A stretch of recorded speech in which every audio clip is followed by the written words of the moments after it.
Hey, what's up, squad? From Reach Suite, it's Colin Smith, and you are listening to the Cold Ones podcast, the podcast of chili questions and even colder ice cream.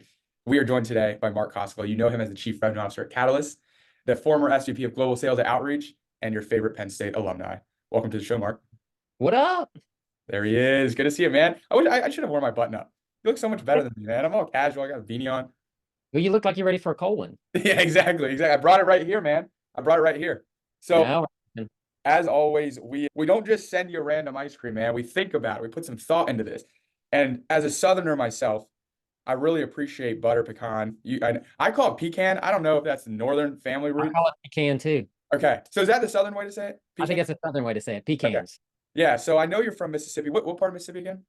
Greenville, about 2 hours south of Memphis, right in the Mississippi Delta, right on the river. Yeah, beautiful, man. Is that near Biloxi?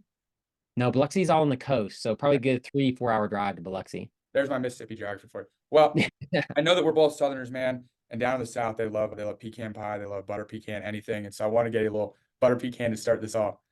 I'm down. Man.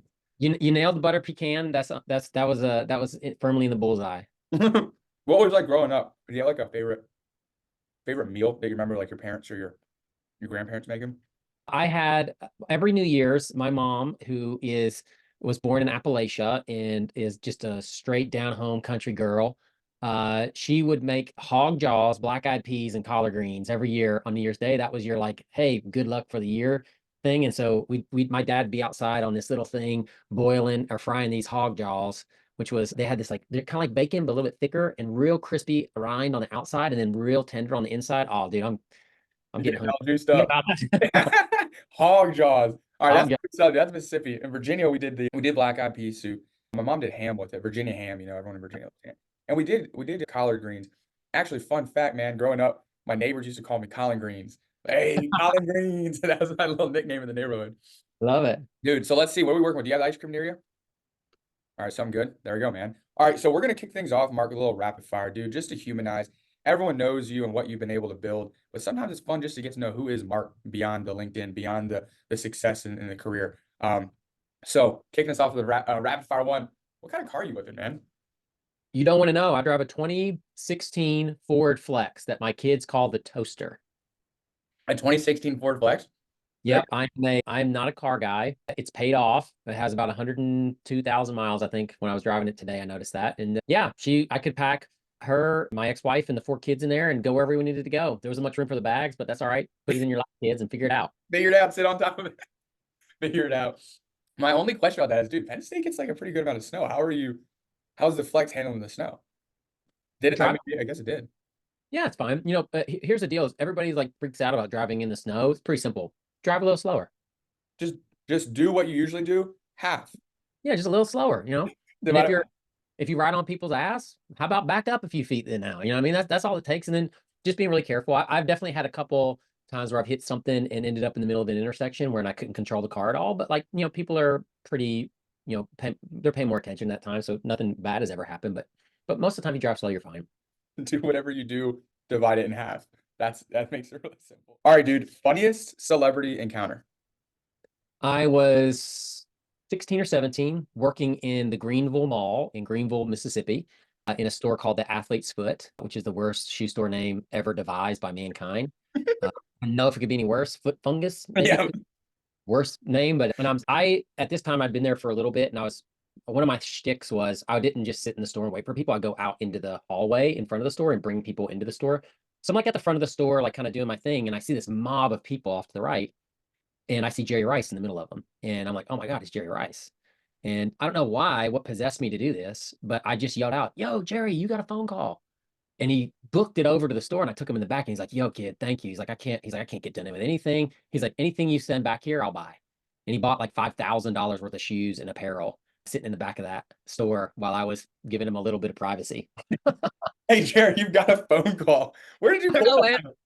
No clue I did. He ended up, he was kind of a dog. He ended up dating a girl at the store I was at, which was extremely inappropriate. But after that moment, like he picked her up. Yeah. Like I don't know if she was working. I don't know if he came back in. I don't know exactly how it all happened. I just remember her name was Trina, and she was beautiful. She was just so, and not only that, she was a really, really great person. And then she's like, yeah, I went out with Jerry Rice the other night. And I was like, what?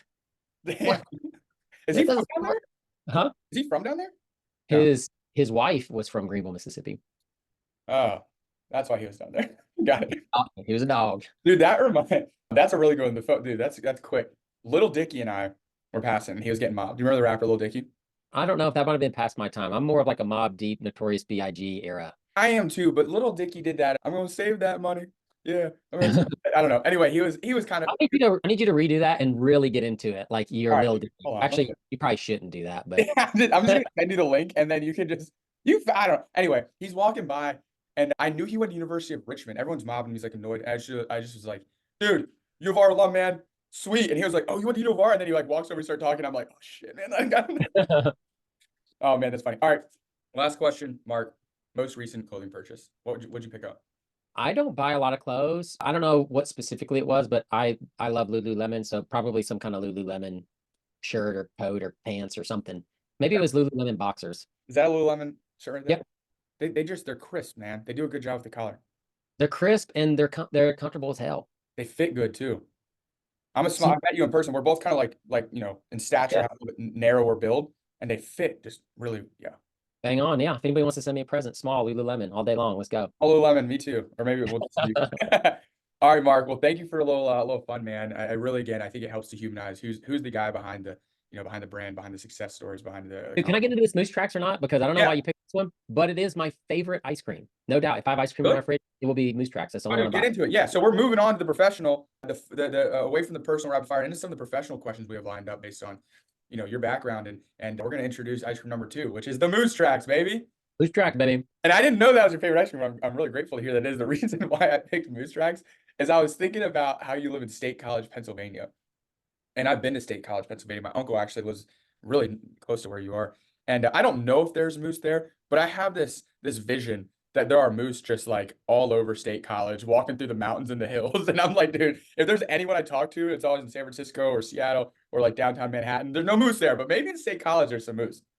No moose. They did repopulate elk in a certain county, but no moose. Elk tracks. It's elk tracks. All There's right. also one that's like Moose Tracks called Bear Claw. That's chocolate ice cream. A little bit too much for me. The fudge ripple inside the vanilla ice cream of Moose Tracks is just a winner. Dude, can we get an up close and personal of the moose tracks here? Get a It's a little. little bit melty. Oh, dude, still looks good though. Still It's looks good. good. Don't be fretting. It's good. Don't play with the moose tracks now, baby. All right, Mark. So I know that there's a rumor, a story. I want to set it straight about Outreach's sales team, their first sales team. Uh-huh. And they were located in State College, Pennsylvania, at least the first few of them. Is this true? Yes or no? It's true. Okay, totally true. And then second is, I heard, and this is from a Bay Area guy, Brian Gerard, shout out actually LA, who shared that. He said, dude, they outsold all of us. They outsold all the New York guys, all the guys and girls, all the Bay Area guys and girls, all the LA guys and girls. Like they were the best of the best. Except for Brian Gerard. So here's the story: is I'm starting to sell Outreach. My entire sales team at my previous company had gotten laid off, and they'd kept me on. I had met Manny Medina, who's the CEO of Outreach. We became friends. At some point, I'm like, why am I not selling Outreach? He said, I can't afford you. I said, well, I'll do it for 100% commission. He said, we can afford that. And then I did about $1 million in sales in the first 6 months. And then we did a seed round. And he's like, can you build out the sales team? And I'm like, yes. And I said, I think I can build it out in Central Pennsylvania. And he's like, do whatever you want. And one day he calls me, he goes, all right, where's your office? And I was like, I don't have an office. He's like, you need to get one. And I was like, okay, whatever. And I'm kind of hemming and hawing. At this point in my professional career, I've never worked in an office. I've always been remote. So he called me 2 or 3 weeks later. He goes, what's going on with the office? I said, I don't have an office. He goes, you will call a realtor after I get off the phone. You will go visit 3 office spaces today and you will sign a lease by tomorrow. Well, I did that. And then we started hiring people out. And my first 4 AEs, 2 lived in State College. One lived about 2 hours south in a Northern Virginia. And the other one was Brian Gerard, who lives in LA. And the one from Virginia and Brian always duked it out in the beginning as 1 and 2. And then the other 2 guys were right behind them. And then the SDR team was almost exclusively in Pennsylvania. And we got to about, I'm going to say 20 or 25 SDRs and AEs that were in that State College office that were all from State College. And the funny part is they were all late 30s and early 40s and kids. And this was the best job that they'd ever had in terms of flexibility, pay, benefits, upside, all that stuff. And in the first 3 years of Outreach, guess how many times I had to talk to an SDR about a promotion path? Never. Yeah. Really what it did is it kept me like hyper focused on bringing in revenue and not a bunch of the other Politics. noise that happens because people were just really grateful for a good job. And yeah, and we eventually moved the SDR team to Seattle, and we've hired all these, hot, kids out of college, Yeah. and they could never do. Every once in a while, you get one of them that was really, really good, but as a team, the state college team was always Gritty, the SDR team. gritty, grateful. They had been, I mean, you get a guy or girl out of University of Washington who maybe comes from something and they're great. They're going to do very well. And they're like, but then you take a guy or girl out of Central Pennsylvania who never even had the opportunity to sell software, and they're going to light it up, dude.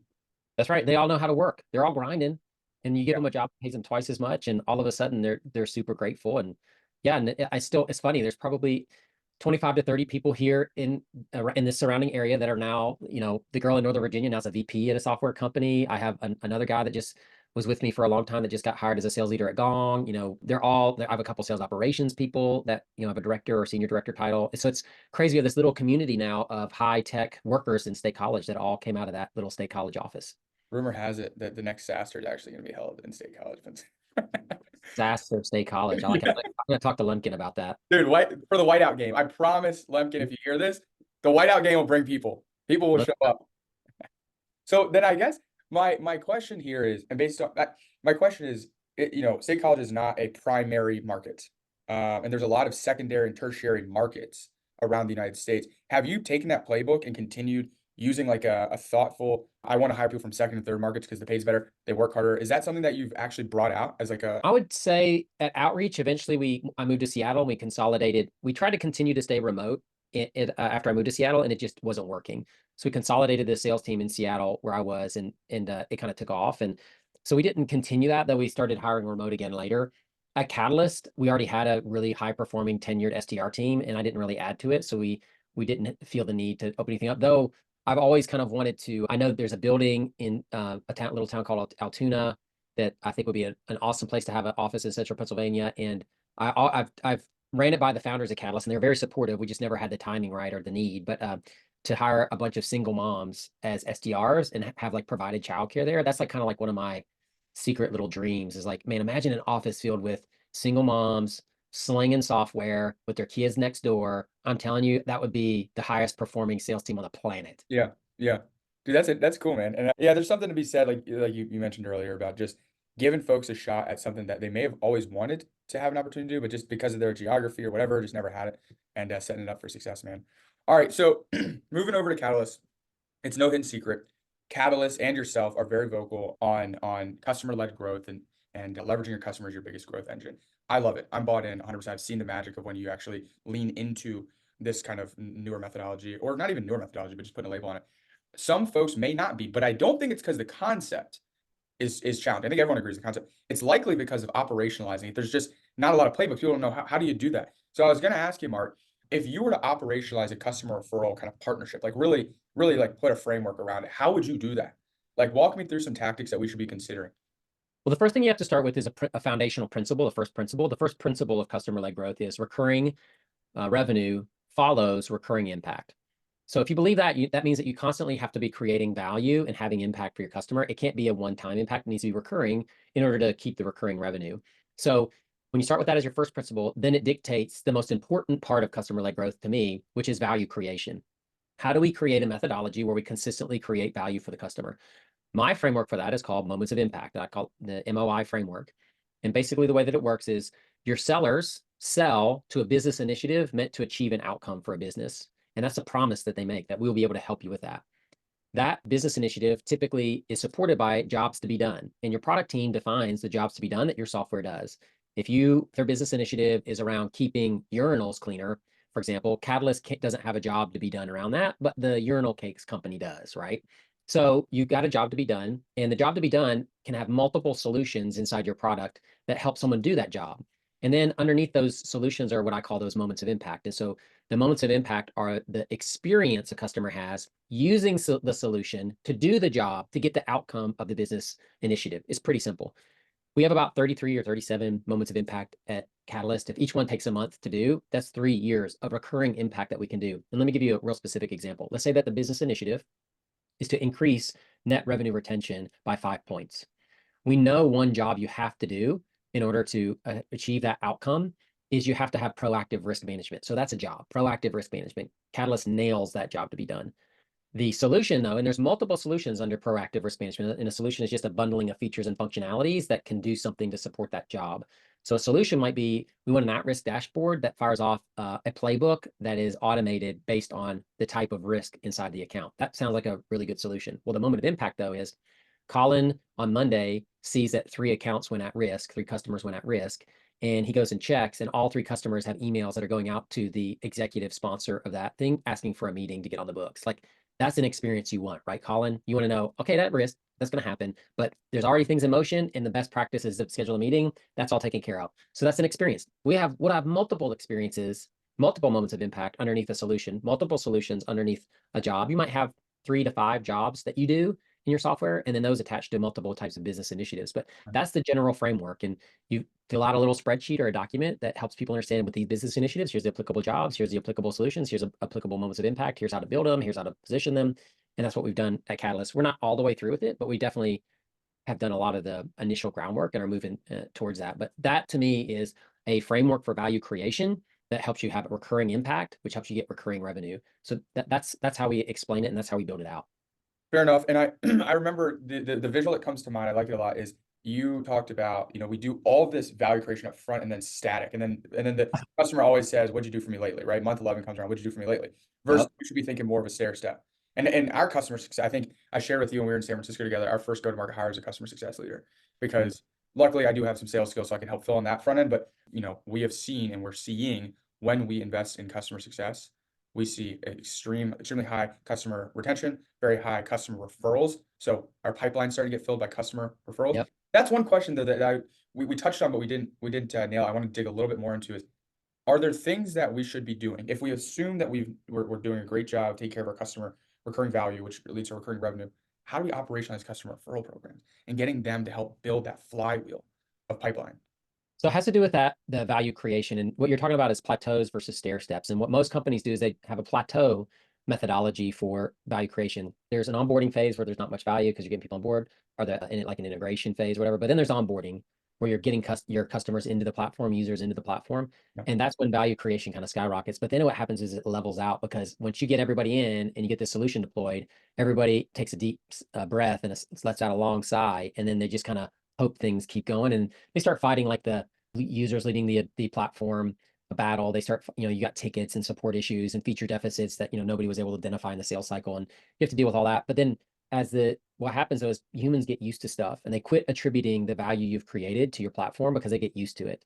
Versus a stair step approach says, let's just take these little moments of impact and sprinkling them in and do, instead of like shoving the elephant down the throat of the customer and trying to do everything in the beginning on an onboarding phase, let's just do a little bit and constantly do more moments of impact, which is more and more value. And so what happens is each time you do a moment of impact, you have to communicate that to the customer, because you know how they say, if a tree falls in the forest, it might not make a sound.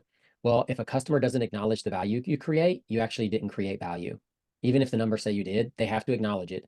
And so when you do a moment of impact, you get them to acknowledge that they've done the value. And when people acknowledge value, that's a chance for exchange.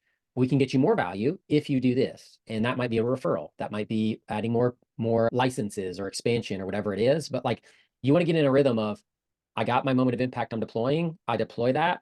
I get them to acknowledge the value. When you acknowledge value, there should be a commercial exchange. That could be the next MOI, it could be a referral, it could be a CSQL, it could be whatever it is. And then you do that process over and over and over again. And that's how you build that post-sales engine to be a revenue engine, not a strategic advisor or adoption engine. Yep. So what I'm hearing is, I wrote that quote down. That's going to be a big part of this conversation. If the customer does not acknowledge value, it did not occur, even if the numbers support it. That's right. Yep. Okay. Because they're always going to say, well, Colin, we did a sales training, or we bought this other tool, or we hired a new manager, or we got rid of 3 bad reps. A lot of the outcomes that people want from a business initiative are inside of a complex system. And it becomes very difficult to isolate variables and be like, well, our revenue went up 23% last quarter, but we know for a fact 7% of it happened because of Reach Desk. Like, that just is almost impossible to do. Yeah. So that's why you have to get them to acknowledge that you've contributed to the value creation. You don't have to get credit for all of it, but they do have to acknowledge it. Otherwise, what they'll do is what have you done for me? They reason you out of the equation. Yeah, conflate. Okay. I want to be respectful of your time, Mark. Super great for it. Real quick, we know that selling is a team sport, man. You've had a lot of success in your life. When you think about support roles, other AEs, the SDR team, sales engineers, are there any folks that come to mind that you want to shout out and give some love to who have really made a lasting impact on your success, whether it be outreach, catalysts, all the above? Yeah, so in support roles, like non-selling roles, Yeah, yeah. a couple solutions consultants. Sean Bernard at Catalyst, I believe, is one of the brightest solution consultant minds I've ever come across. He's slow, he's deliberate, but he's not like plotting. You know what I mean? Like he really thinks about what he wants to do. He works on his craft, and I can't tell you how many emails I've gotten from buyers that are like the best demo I ever saw. I have another one at Outreach named David Brudnicki. He was so awesome that in a couple deals, the reps that we were selling to created a hashtag called Bruds or Bust because they wanted to win the deal for Bruds because he was so awesome. That's an awesome one. I've also had a couple great demand gen partners in Harmony Anderson and Kelly Mitchell, who were just unbelievable. And we had a great relationship. There's never finger pointing. It was always like, how do we do this together? And I think we ran some of the best programs SaaS has ever seen in demand gen because we just really had an unbelievable relationship. And so really grateful for them. Listen, man, you're going to get me in trouble because there's like 10,000 I know, people I I can know. shout right now, but those are four that like pop in real quick. Yeah, yeah. Well, Mark, last question, really quick. When you think about your career to date, what do you attribute it to, your success, the accomplishments you've had, luck or hard work? So I say something to one of my kids were younger, and when I coached them or when they were playing in high school or whatever, when they'd leave the car for practice, I always say, work hard and have fun. So I believe the number one way that you win is you work hard. Like every day you grind. You know what's really difficult for me to stomach in this remote environment is I know people aren't working a full day. I sit down at this desk at 7:30 or 8 and I grind until 5 or 5:30. I'm not like taking a little grocery store trip. I'm not like, dealing with some kind of chores and doing laundry. My employer pays me to work during business hours and I freaking work during business hours. But in order to work that hard, you have to have fuel. And the fuel is fun. And if you're not having fun, then you're never going to work hard. The reason I work hard is because it's not my job. It's just something fun. You know what I mean? Like, why would I go work out during the day when I'm having more fun working? And so like I think it's both of those. You got to work hard and you got to have fun. Fun is the fuel for working hard. Working is what makes you feel like you're contributing, and contribution to something bigger than yourself is what gives humans meaning. That's fulfillment. No doubt, dude. Wow. I could not agree more. I think that's the purpose. I'm a big Marcus Aurelius fan, read a lot of philosophy and stoicism, and they talk all about that. Mark Kosoglow, you escaped without a brain freeze, sir. Thank you for your time. Thank you for everything. If you feel, I'd love for you to share just what's going on in your neck of the woods over the next year, man. What's the audience need to know? Yeah, listen, a lot of new adventures coming up. We actually have a major announcement happening on Tuesday at Catalyst, so super excited about that. But I've had a 2023 in late 2022 where it's a seismic shift in my personal and professional lives. And so 2024 to me is about pausing, making sure I'm being thoughtful, investing in the things that make me happy, that allow me to have fun, so that I have the fuel to do the hard work that makes me feel like, I'm actually helping people out. So, yeah, I'm just going to keep grinding and doing what I do, brother. Dude, I appreciate that, man. I appreciate that grind mentality. I think that's a Southeastern, or just, I don't know, man. It's something about being in state college, growing up in the South. I think we're just a little bit more like we're not entitled. Let's do our jobs, man. Let's get our job done. Mark, thanks Yeah. for. All right, man. Thank you. I appreciate it.